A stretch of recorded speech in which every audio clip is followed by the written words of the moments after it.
On a balmy afternoon in late 1991, 24-year-old Christophe Rocancourt wandered aimlessly up La Cienega Boulevard in Los Angeles, California.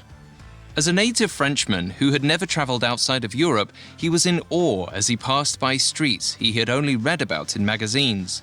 Beverly Boulevard and Melrose Avenue, just as he'd imagined, bleached with sunshine and speckled with palm trees swaying back and forth in the warm breeze. Christophe turned toward the swarm of paparazzi standing outside of a restaurant and watched as a limousine sped away from the throng of flashing cameras. He walked toward the entrance, unable to comprehend how anyone would want to steer clear of such undivided attention.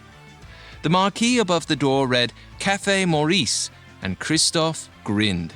A French restaurant. C'est parfait.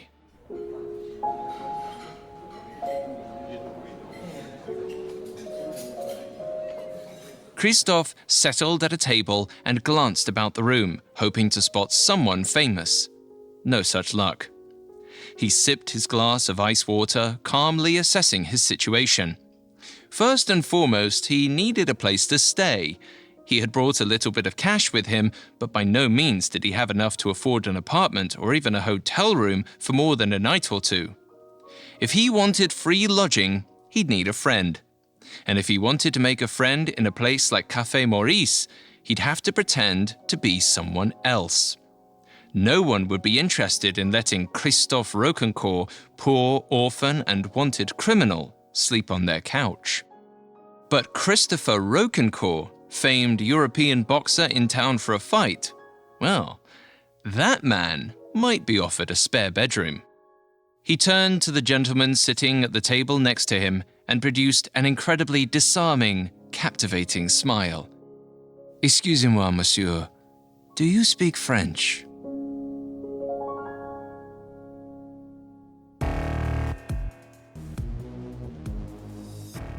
Welcome to Con Artists, a Parcast original. I'm Alastair Murden. Every week, we peel back the layers of history's greatest deceptions and tell the stories of the hustlers, swindlers, and fraudsters that orchestrated them. I'll dive into their psychology, break down their tricks, and explain why anyone might fall for a con.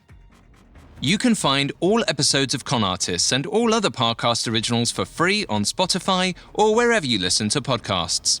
To stream Con Artists for free on Spotify, just open the app and type Con Artists in the search bar. This is our first episode covering the rise of Christophe Rocancourt, a French conman also known as the Swindler of the Stars. In today's episode, we'll discuss Christophe's turbulent childhood and detail the beginnings of his criminal career, which took him from France to Switzerland and then all the way to Los Angeles, California. Next week, we'll cover Christophe's miraculous ability to continuously escape a lengthy punishment at the hands of law enforcement, despite being hunted for crimes across the globe. We'll also examine how this prolific con artist has managed to remain a free man today. We have all that and more coming up. Stay with us.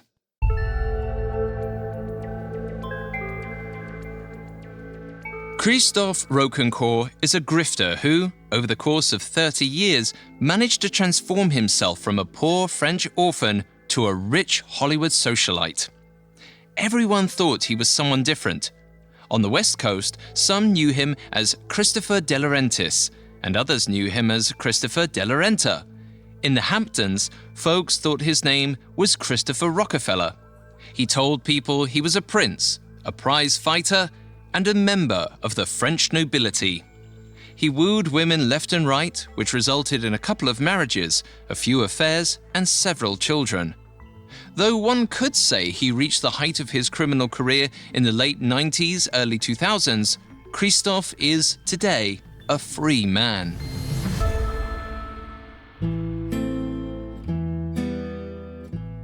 Christophe Thierry Daniel Rocancourt was born on July 16, 1967, in a coastal French town called Honfleur. His parents were Daniel Rocancourt, an alcoholic house painter, and Annick Villers, a 17-year-old sex worker. The couple wed just 1 month before Christophe was born. Along with his younger sister, Angelina, Christophe spent the first 2 years of his life living with his parents in a mobile home in Conflans, a rural commune located a short distance away from the port of Honfleur. His infancy was miserable. His parents fought constantly, often over the fact that Annick would leave the baby's home alone for indeterminate amounts of time while she went to work in the city with her sister. In 1969, Danielle and Annick ended their relationship and abandoned their children. Danielle moved to Belgium, and Annick left Christophe and Angelina with her parents, who lived in a 2-room hovel that lacked running water or electricity. 3 years later, Danielle returned to Honfleur and reassumed his duties as a father. However, after a string of girlfriends rejected Christophe and Angelina, he gave up on them once again. In 1976, Danielle placed his children in an orphanage in Saint-Germain village. By the age of 9, Christophe had already experienced significant amounts of abuse and neglect. These painful experiences may have influenced his proclivity for delinquency in adulthood. A psychological study published in April 2016 in the journal Criminal Behavior and Mental Health sought to discover which forms of harm to children were most likely to be associated with criminal behavior later in life. Psychologists Catherine Howell, Asa Carter, Laura Miller-Graff, Laura Schwartz, and Sandra Graham Berman examined data from a representative sample of 2,224 young Swedish adults, making sure to distinguish between the different types of victimization each adult reported. Their study concluded that childhood experiences of verbal abuse, sexual abuse, and property offenses were not highly associated with later criminal activity, but the early traumas of physical abuse, witnessing physical violence, and neglect were all significantly related to criminality in adulthood. Christophe Rocancourt was an extremely neglected child, one who had been left alone as a toddler and then abandoned multiple times by both of his parents. While the adversity he experienced in childhood cannot possibly hold the sole explanation for his later deviant behavior, it may take responsibility for some of it. After Danielle ditched Christophe at the orphanage, he stayed there for 3 years. He was described as a bright and sensitive child, a boy with a definitive aversion to authority and a talkative charm that always got him out of trouble. Though he continuously dreamt of reuniting with his father, in July of 1979, 12-year-old Christophe was instead adopted by a family who lived just outside Les Neubourgs, another small town in Normandy. Christophe's adoptive father was tough on the boy. A former member of the military, he valued discipline above all. Christophe tried to run away from home several times throughout his adolescence. In 1985, just after his 18th birthday, Christophe abruptly left home and moved to Paris, where he decided to reinvent himself for the very first time. Christophe started introducing himself to people as Prince de Galitzin. He told everyone he was a Russian nobleman and began dabbling in delinquency. Christophe's first foray into a life of crime did not bode well for his future. Most people did not buy into his Russian alias, and he was reportedly jailed 5 times between 1987 and 1992 for petty theft, forgery, and counterfeiting. But Christophe persevered, and in his efforts, he discovered that perhaps he was not meant to roam the city committing minor offenses. Perhaps he was meant for bigger scams. Still posing as Prince de Galitzin, he found himself a rich girlfriend. Her father owned a large property in the middle of Paris. Christophe forged the deeds to that building and sold it for $1.4 million, solidifying his knack for the art of swindling. After getting a taste of the big time, Christophe was not interested in going back to the world of petty crime. He had larger aspirations now and a thirst for risk.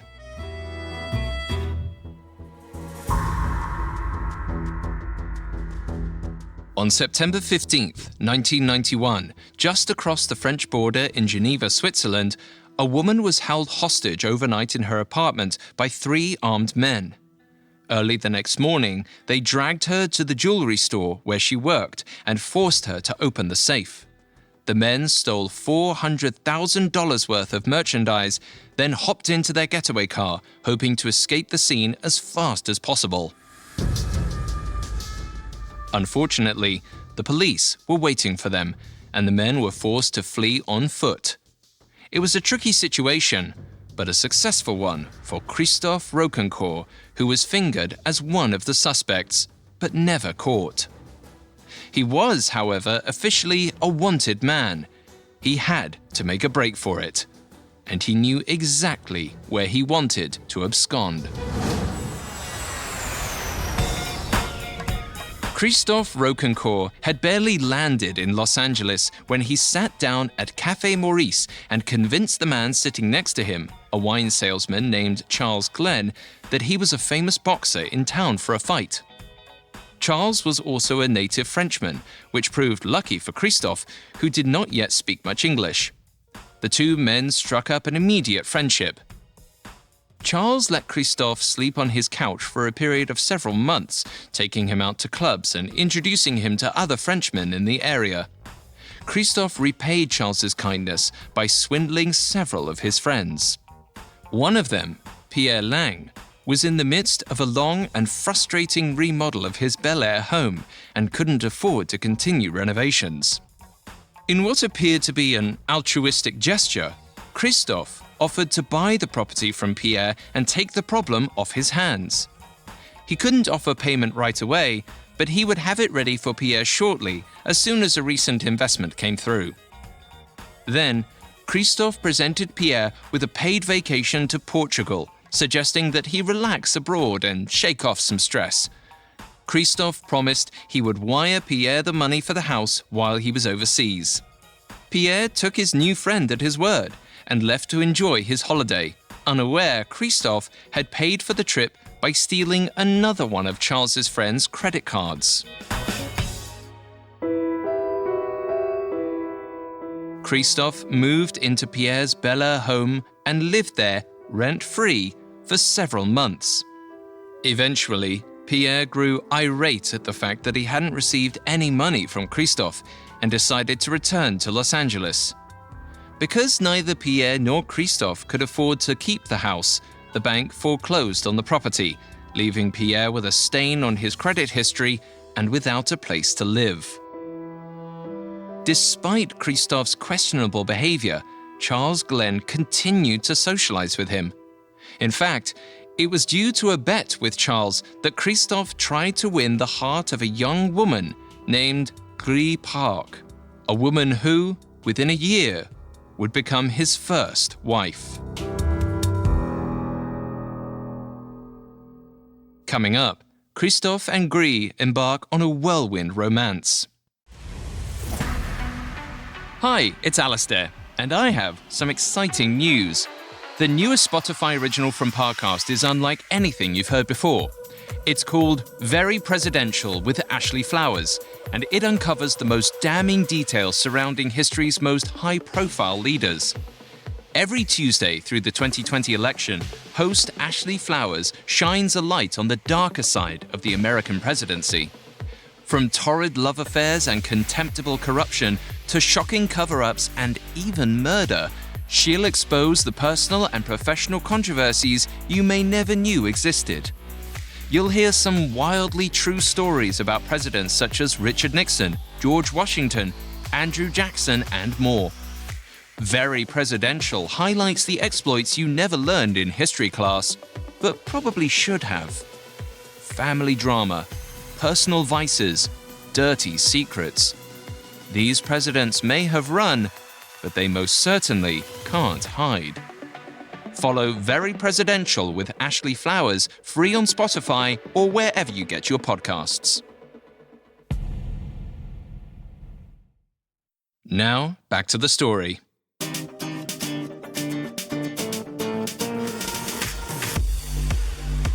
After landing in Los Angeles in September of 1991, 24-year-old Christophe Rocancourt spent the next several months fraternizing with other French expats. Most of them were introduced to him by his new friend, Charles Glenn. Charles often took Christophe out in the town where they explored the LA nightclub and restaurant scene. Christophe was finally living the high life he had always felt he deserved. One night in June 1992, Charles took Christophe to the Bar 1 club, and as they walked in, Christophe locked eyes with a beautiful young woman stationed at the coat check. As they walked to the bar, Christophe bet his friend that he could get the coat check girl to go on a date with him. Charles laughed and readily took that bet.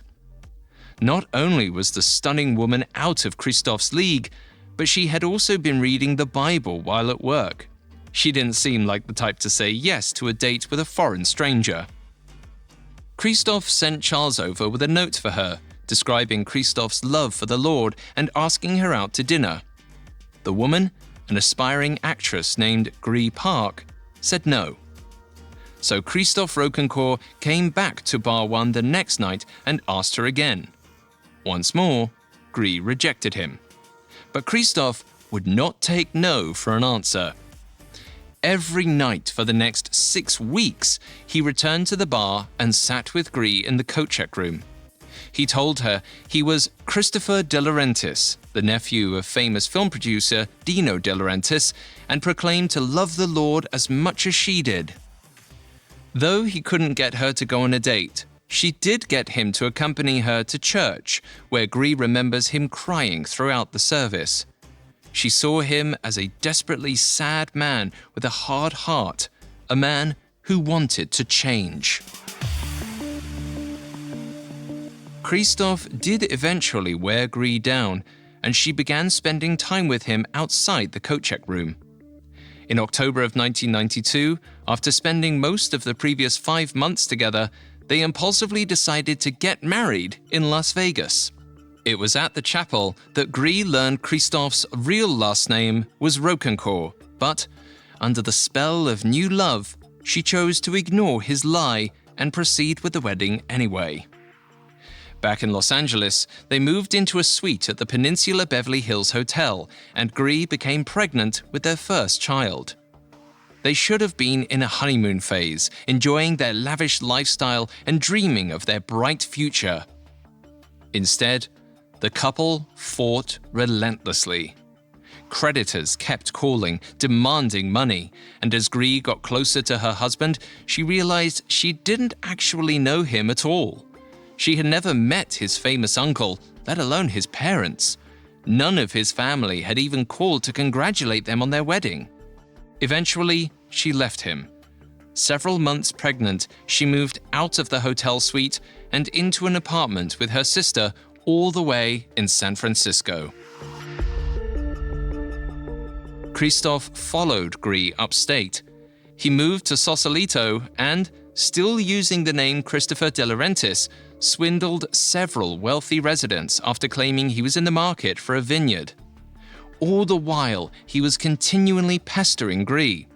He called her constantly, frantically begging her to take him back.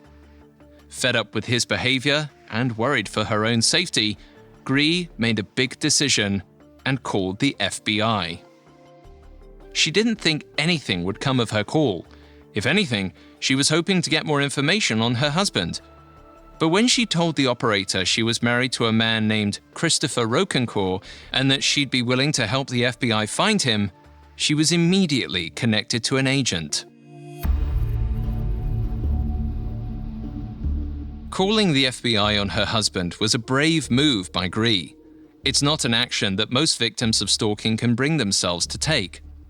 In a 2011 study published in the Journal of Interpersonal Violence, psychologists Layla Dutton and Barbara Winstead sought to explore the types, frequency, and effectiveness of responses to unwanted pursuit and stalking after a relationship has been ended. After extensive discussion with a sample of both targets and pursuers, they discovered that making a geographical change and taking legal action were not the most common responses to stalking, but they were the most effective in terms of getting the behavior to stop. Both the target and the pursuers felt that other responses, such as avoidance, aggressive confrontation, and joint counseling, were less effective strategies in deterring the pursuer. Though Grie's location change did not discourage Christophe, she hoped that contacting law enforcement would force him to leave her alone. But in order for that to happen, she had to help the FBI catch him. Grie was surprised at the FBI's immediate response to her call. Agent Mark Irish explained that Christophe was wanted in Switzerland for the jewelry heist back in 1991, and that Interpol had recently gotten a tip that he had been spotted in the Sausalito area. After Interpol contacted the FBI, it became Agent Irish's job to track down Christophe Rocancourt, but he hadn't had any luck yet. That is, until Grie gave them a call. The FBI placed an incoming trace on the phone at Grie's sister's house, hoping to track Christopher down whenever he called to talk. Unfortunately, Christophe was too smart for them. He had clearly accounted for the possibility of a trace, and his calls would always appear to be coming in from different locations.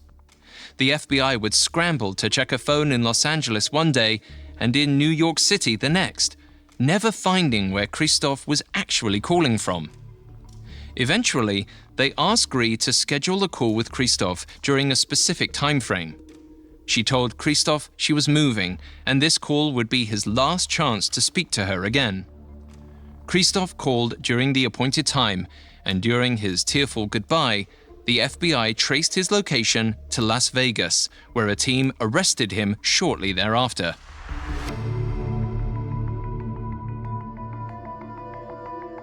Christophe was taken to Geneva to face charges for the jewelry robbery, but due to insufficient evidence, the case did not end up going to trial. Rather than let Christophe go, the Swiss police turned him into the French, who locked him up on old swindling charges.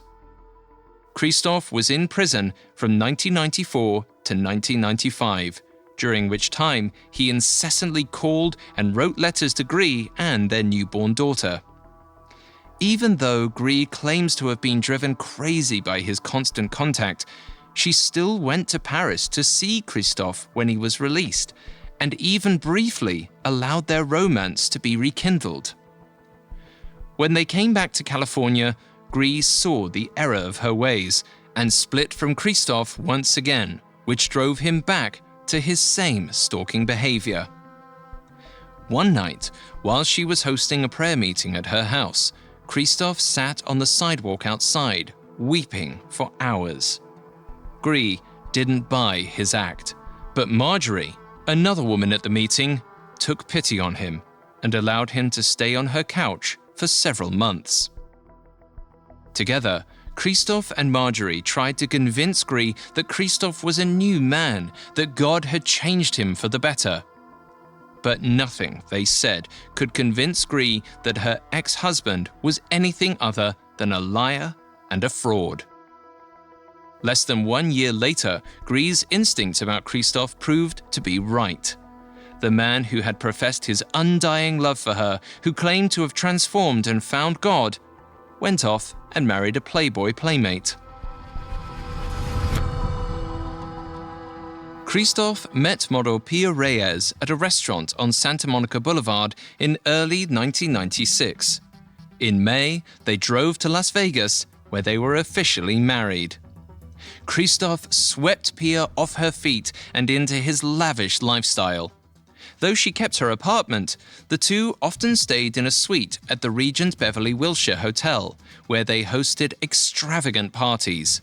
He drove a Ferrari, she drove a Jaguar. Christophe kept them bankrolled by posing as a French investor while out on the town. He solicited business deals with wealthy men, friends of friends, who never knew exactly who he was, and kept whatever money he could seize from the phony arrangements. Christophe also swindled his wealthy friends, accepting hundreds of thousands of dollars in loans predicated on payback promises that Christophe never intended to keep. He told people he would help them open nightclubs and boutiques, renovate restaurants, and redesign homes. In return, Christophe received things like his Ferrari or his Versace suits. He even got a friend to bribe a Los Angeles passport clerk to issue him a real American passport. He owed everyone around him extraordinary amounts of money and at least one favor.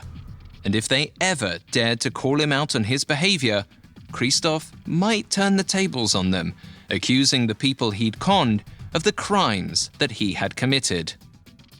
It was a bold strategy, and one that would soon backfire, leading to a full-scale investigation into Christophe by both the FBI and the LA District Attorney's Office, as well as a raid of his beloved hotel suite.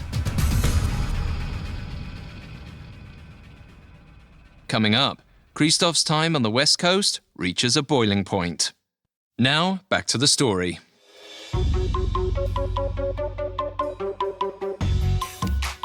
From late 1996 through the winter of 1997, Christophe Rocancourt was living the high life in Los Angeles.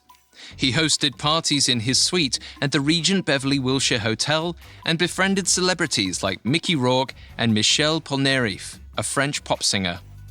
He funded his lavish lifestyle by consistently running the same relatively simple con. He would claim to be a wealthy French investor, put together business deals with rich Angelenos, and pocket whatever money he could get from them. One such scheme involved Christophe partnering with a man named Sharon Masazada, the owner of 2 Beverly Hills clothing boutiques. Christophe got the Regent Beverly Wilshire to agree to put a clothing boutique in the hotel, a high-end Italian menswear store that would be jointly owned by Christophe and Sharon. With a handshake agreement in place, Christophe ventured out and procured investors, including a woman named Lillian Pino, who gave him more than $125,000 to invest in the store. Sharon also put plenty of his own money into their venture, giving Christophe over $200,000 in cash. Christophe also convinced Sharon to give him $25,000 worth of clothes and a Ferrari. The store never opened, and by the spring of 1997, 29-year-old Christophe's social circle had begun to seriously question their French friend.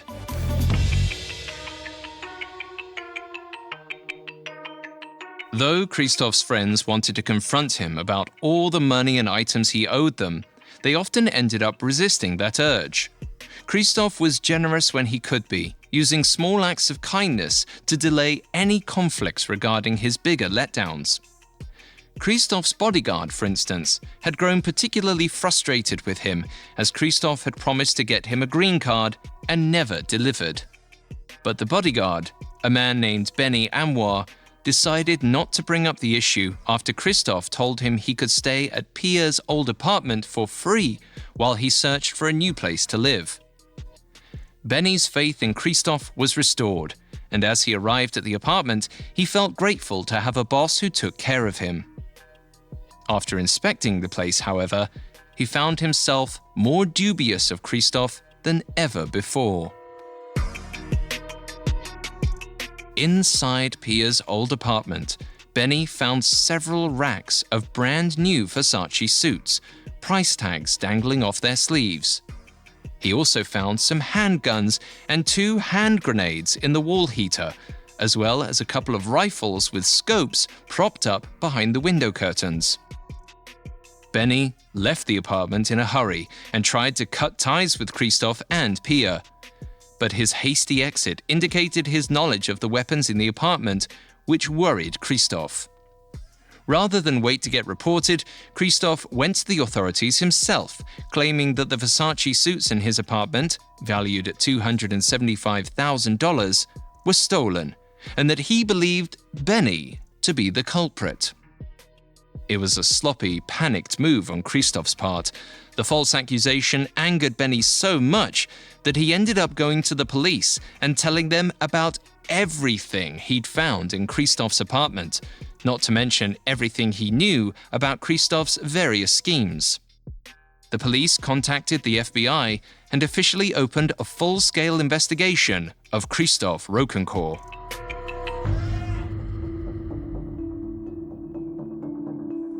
At the end of May 1997, the FBI raided Christophe's suite at the Regent Beverly Wilshire Hotel.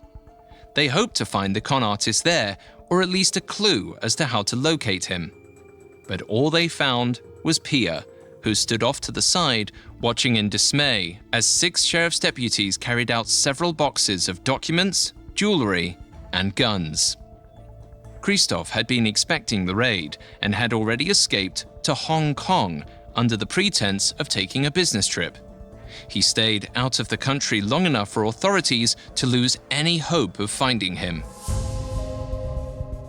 Eventually, Christophe had come back to Los Angeles to be with his wife and child, and he did so by sneaking in through Vancouver and being driven across the border by friends. He and Pia moved from hotel to hotel, racking up enormous unpaid charges, until eventually, Christophe moved into Mickey Rourke's house, where he hid from the LAPD in plain sight.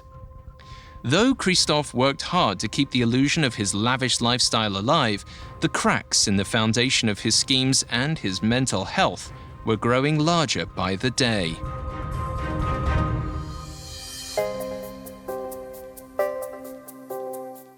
Christophe's marriage to Pia was also on shaky ground. During his stay with Mickey, Christophe began having an affair with a woman named Rhonda Rydell. Christophe told Rhonda he was the son of a countess, and throughout their 6-month affair, she completely believed that her boyfriend was French royalty. Rhonda accompanied Christophe to restaurants and nightclubs and sat by his side as he made deals with LA's wealthiest men. She didn't know what business Christophe was in, and she rarely understood what was happening at these business meetings because Christophe conducted them in French or Italian. Rhonda also didn't know that Christophe was married and that Pia and their son, Zeus, were staying in an apartment just down the street from Mickey's house. She didn't visit that part of town with Christophe.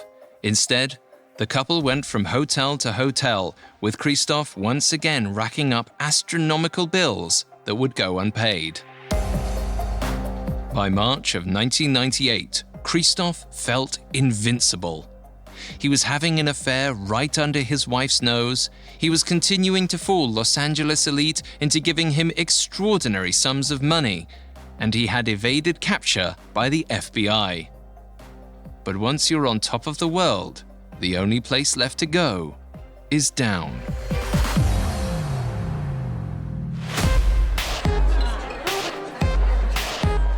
On the night of March 14th, 1998, 30-year-old Christophe was at the Garden of Eden nightclub in Hollywood when he noticed a muscular man with a ponytail staring at him from a nearby table. Christophe approached the man, and their interaction quickly turned confrontational. The man began screaming at Christophe, telling him he was going to kill him. Christophe's friends, including Mickey Rourke, stopped the fight from getting physical, and Christophe left the club. The next evening, Christophe was driving down La Cienega Boulevard, right past his favorite restaurant, Café Maurice, when the man from the nightclub and his friends were getting out of a nearby black Mercedes. Christophe drove away, and when the men from the previous night noticed, they hopped into the Mercedes and followed him. Christophe then got a call from his girlfriend Rhonda and told her he was being chased by the men from the club and that she needed to call the police. Before Rhonda could hang up to do so, she heard gunshots from the other end of the line. Christophe left his car on foot and walked to a nearby sheriff's station, telling the police that he had just been shot at. When the officers went to look at his car, they did find bullet holes, but the bullets had clearly been shot from inside the car, from a Glock pistol that Christophe did not have a license to carry. Christophe didn't have any injuries, but a man from another nearby car was later found at a local hospital with a bullet wound in his arm.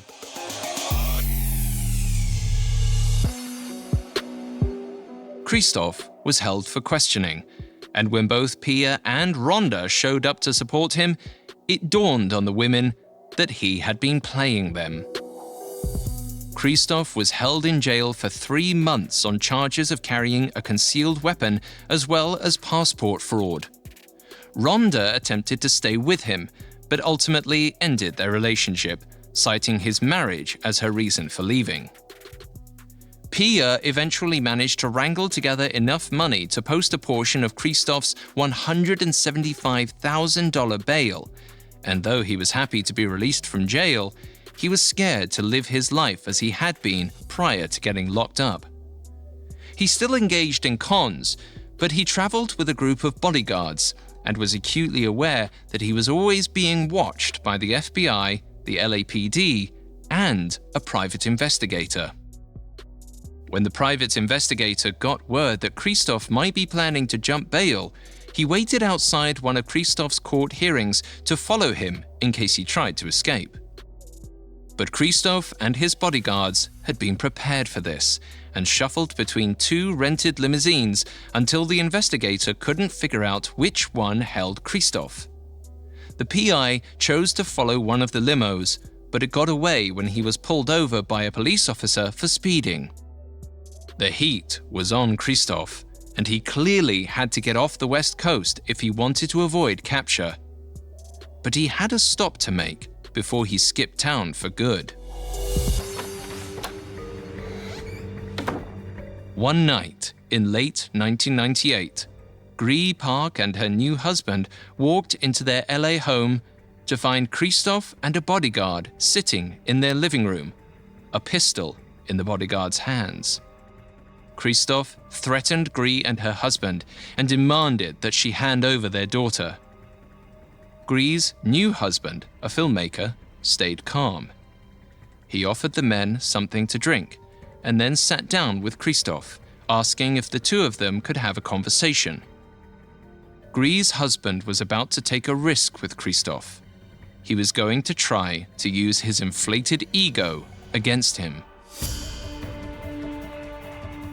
After hearing all about Christophe from Gree, her new husband had enough information to unofficially conclude that he had narcissistic tendencies.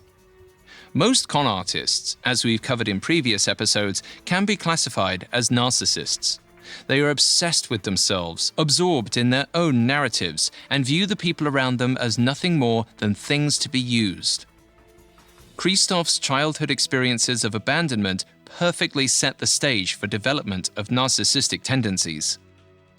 In his work with narcissists, Dr. Samuel Lopez de Victoria found that children who had dealt with major traumas often felt the need to create a psychological barrier that protects them from outside people, because people had proven that they were not to be trusted.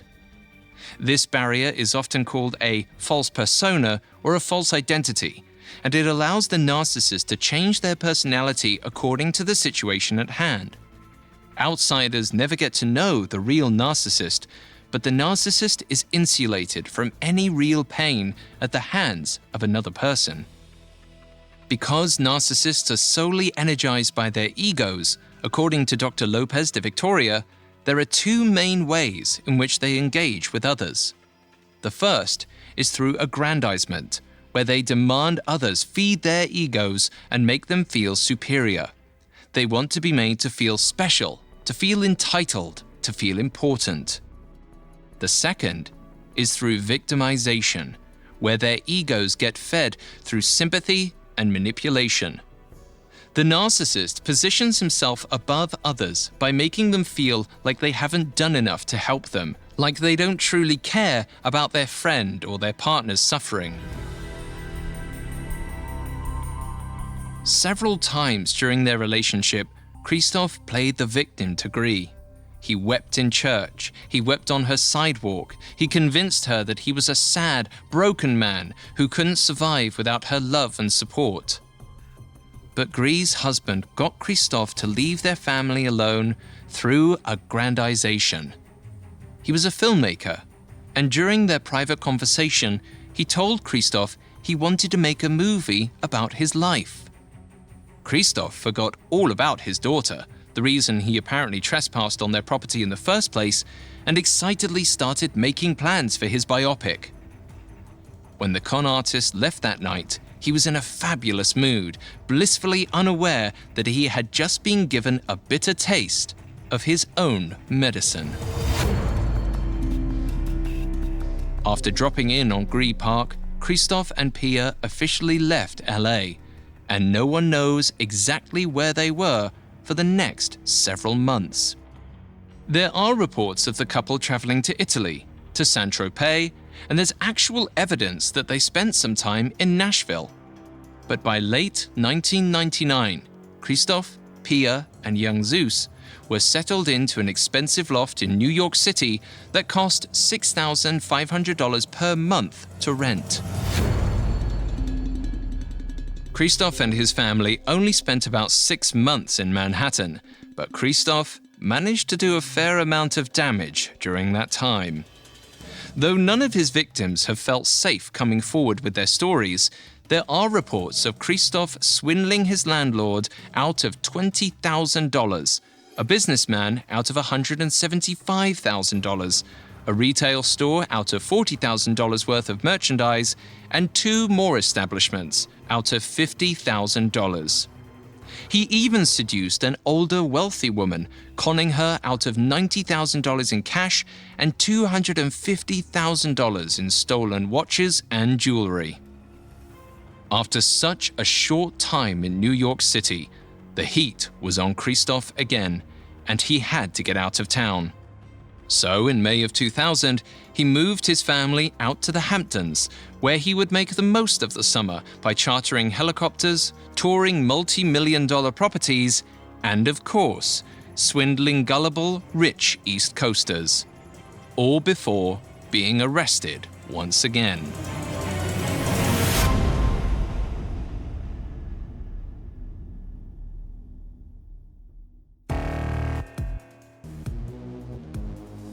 Thanks for listening to Con Artists. We'll be back next week with part 2 of Christophe Rocancourt.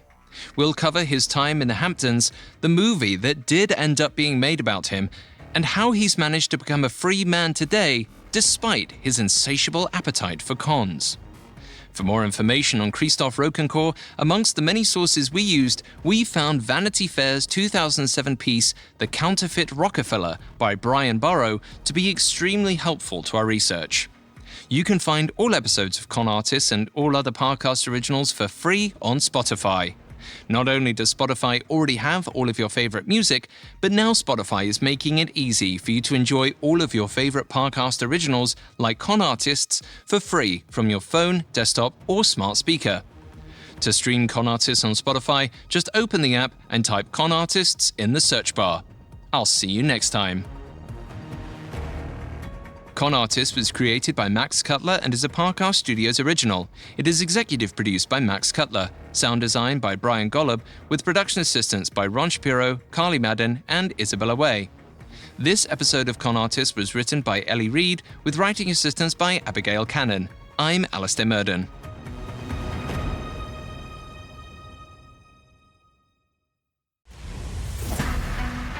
Hi, it's Alastair.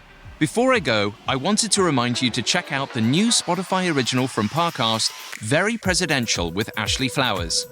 Every Tuesday through the 2020 election, host Ashley Flowers shines a light on the darker side of the American presidency, exposing wildly true stories about history's most high-profile leaders.